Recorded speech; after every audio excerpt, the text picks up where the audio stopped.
Hey everybody, it's day 339 of Training Daily Excellence. My name is Brad Gieske. Today we're talking about establishing a culture of I can. All too often as a coach and as a teacher, I hear the word can't. Plenty of people use the word can't on a regular basis.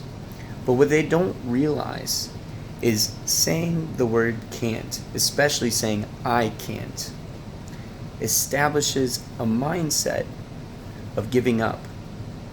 Think about it.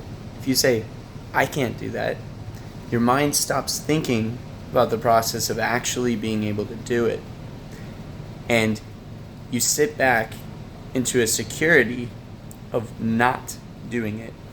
And a lot of times, what we do with ourselves is we even psych ourselves out of things, and we try to make humor out of something that's really just giving up. It's glorified giving up.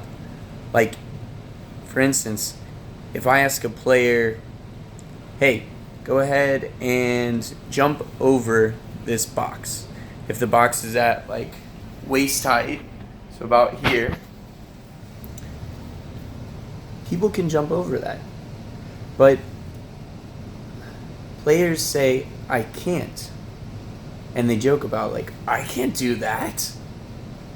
And they don't even try. They've never tried to do something like that. And so they don't know whether or not they can do it.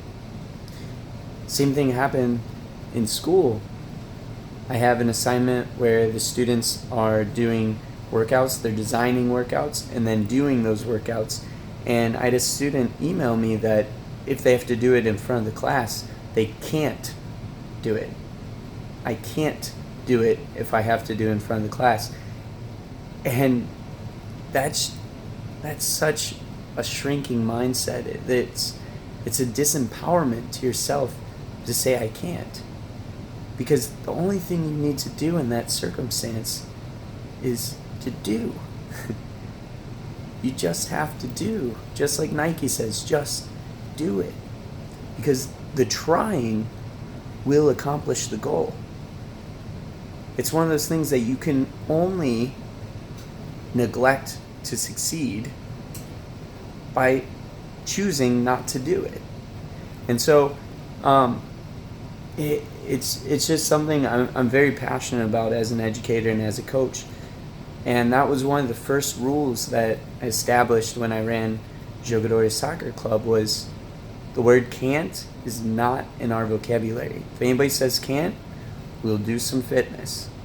And pretty soon, people were not saying can't. They were sarcastically saying, I can, but still, it puts the thought in your mind. Even if you're sarcastically, even if you're faking it, they always say, fake it until you make it, right? And that's true, because psychologically, your brain cannot tell the difference between something you're imagining and something that's really happening, especially when you add more and more details to it. That's why dreams are so powerful. And so we need, as soccer players, as people, to be I can people. There's so many things that we can do. And our knee-jerk response on quite a few things is to say, I can't. If I ask you, can you stay the whole night outside in the winter? You would say, I can't. Most people would say, I can't. Yet, we have homeless people living on the streets in the winter year after year after year. So the truth is you can.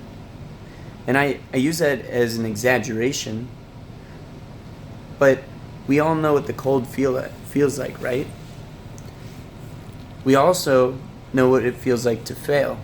And that's the fear that allows us to use the word can't. Because if we say, I can't, we can be okay with not doing it. But if we say the word I can, and then we aren't able to do it, we fail. The first time, the second time, the third time, we feel embarrassed. So to take the embarrassment out, we change the words and we say, I can't. And then everybody's like, oh, okay, he They can't do that, so we are not going to hold them accountable to a high standard. And I just want all of you players to have a really high standard for yourselves by saying, I can. And if it doesn't happen the first time, if it doesn't succeed the first time, make it happen the second time. If it doesn't happen the second time, the third time, the fourth time, the fifth time. It's not about falling that's important. It's about getting up. So get up. Say, I can. Get up and do it.